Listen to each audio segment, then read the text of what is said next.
हाय नमस्कार। अमूमन क्या होता है कि अपने थॉट्स को, अपने माइंड को कंट्रोल नहीं कर पाते हैं। इसलिए क्या होता है, हमें ये समझ नहीं आता, कभी ये सोच रहे, कभी वो सोच रहे, कभी कुछ। ये क्या है? Conscious, subconscious. जैसे भी आप मेरी बात सुन रहे हैं तो कॉन्शियस माइंड आपको कहता है आपको मेरी बात सुननी है, इसलिए कि चलो आपने वीडियो लगा ली। सबकॉन्शियस माइंड क्या कर रहा है? मुझे ये भी काम है, वो भी काम है, यहाँ भी जाना, वो भी करना है। तो थॉट, आपका जो कॉन्शियस और सबकॉन्शियस माइंड अलाइन नहीं हो पा रहे हैं, जुड़ नहीं पा रहे हैं, तो आपके लिए मेरी कही और सुनी हुई बातें बेकार जाएंगी, आपके कभी काम नहीं आएंगी। दोस्तों, अगर जो आपको वाकई में अपनी ज़िंदगी में कामयाब होना है तो सबसे पहले इम्पॉर्टेंट क्या बात है, कॉन्शियस और सबकॉन्शियस माइंड को अलाइन कीजिएगा, फोकस कीजिएगा। ये ऐसे ही है, आपने सुना, हार्ड डिस्क में डाल दिया, मेमोरी में आ गया, जब आपको ज़रूरत पड़ी उसको फट से रिट्रीव किया, उसको चेक करके उसके बारे में रिस्पॉन्स दिया। क्योंकि कोई भी सुनी बात, एक्सपीरियंस की बात ज़िंदगी भर कभी कोई नहीं भूलता। आप देखो दोस्तों, समुद्र की सतह पे आपको ऐसा लगा काफ़ी कूल है, काम है, कोई ऐसा बड़ी हलचल नहीं मच रही है, लेकिन क्या आप जानते हैं उसमें करोड़ों अरबों जीव जी रहे हैं और वो खूब हलचल भी कर रहे हैं। कई नदियाँ उसमें बह रही हैं।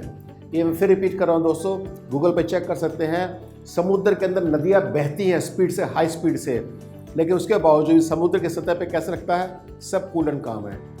आपकी ज़िंदगी में भी आपके सामने सुबह शाम आपकी हार्ड डिस्क में, आपके माइंड में इतने सारे थॉट्स एंड चैलेंजेस हैं कि अगर जो आप सबको हर समय हर जगह एक्सप्रेस करने लग गए, उसके हिसाब से रिएक्ट और एक्ट करने लग गए, तो लोग बोले ये कन्फ्यूज्ड है, या हो सकता लोग ये भी कहें कि माइंडलेस है, ये भी कह सकते हैं ये पागल है। ऐसा शब्द हो सकता है।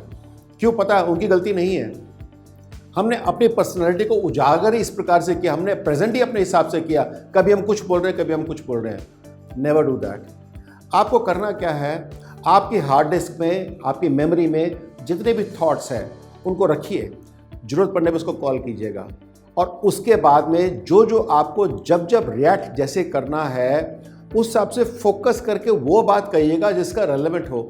मैंने आपसे पूछा हालचाल कैसा है, तो आप शुरू हो गए कि भी मेरे खानदान में उसके ऐसा हुआ था, इसके ऐसा होता, उसके बीमारी पड़ गई, इसकी बीमारी पड़ गई। That's a bad way. Right thing is, मैंने आपसे पूछा आपका हालचाल क्या है, आपने बोला यस मेरे को अच्छा लग रहा है, बुरा लग रहा है, मेरी तबीयत ठीक है, नहीं है, एब्सोल्युटली फाइन। बात वहाँ ख़त्म हो जानी चाहिए। सेकंड सवाल का जवाब आपको जब ही देना है जब सामने वाला पूछे। यहाँ क्या होता है, जैसे किसी ने एक सवाल पूछिया, हमने शुरुआत करी, अंत करते ही नहीं है, क्योंकि हम अपने आप को कंफ्यूज करे जा रहे हैं। इसके साथ ऐसा होता, मेरे घर में ऐसा होगा, उसके ऐसा हो गया, उसके ऐसा हो गया, पता नहीं क्या क्या बोल डालते हैं।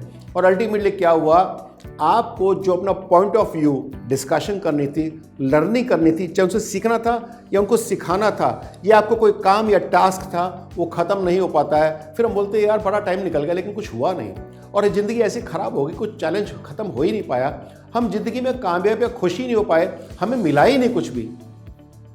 आपके पास जो 24 घंटे हैं, मेरे पास भी है। प्रकृति ने, सारी सृष्टि को सेम टाइम दिया हुआ है, सेम सिस्टम से सारी सृष्टि, सारा ब्रह्मांड चल रहा है, और देखिए सब बिल्कुल ठीक चल रहा है और हजारों लाखों वर्षों से चल रहा है। आपको करना क्या है, अपने थॉट को, अपने माइंड को फोकस कीजिएगा, जो बात जहाँ जितनी जैसे कहनी है एग्जैक्टली उसी हिसाब से कहिएगा। फिर वेट कीजिएगा सामने एक रिएक्शन का, उसको एब्जॉर्ब कीजिएगा, फिर जो रिएक्शन देना एग्जैक्टली वो करने की कोशिश कीजिएगा। देखिए आपकी ज़िंदगी बदल जाएगी, आपके लिए बहुत बड़ा फर्क पड़ जाए। लोग बोलेंगे वाह क्या बात है, इसमें कुछ खास बात है, ये बहुत ज़्यादा सुनते हैं, समझते हैं, और ये करके आप कामयाब हो जाएंगे। इतना मैं कहना चाहूँगा। धन्यवाद।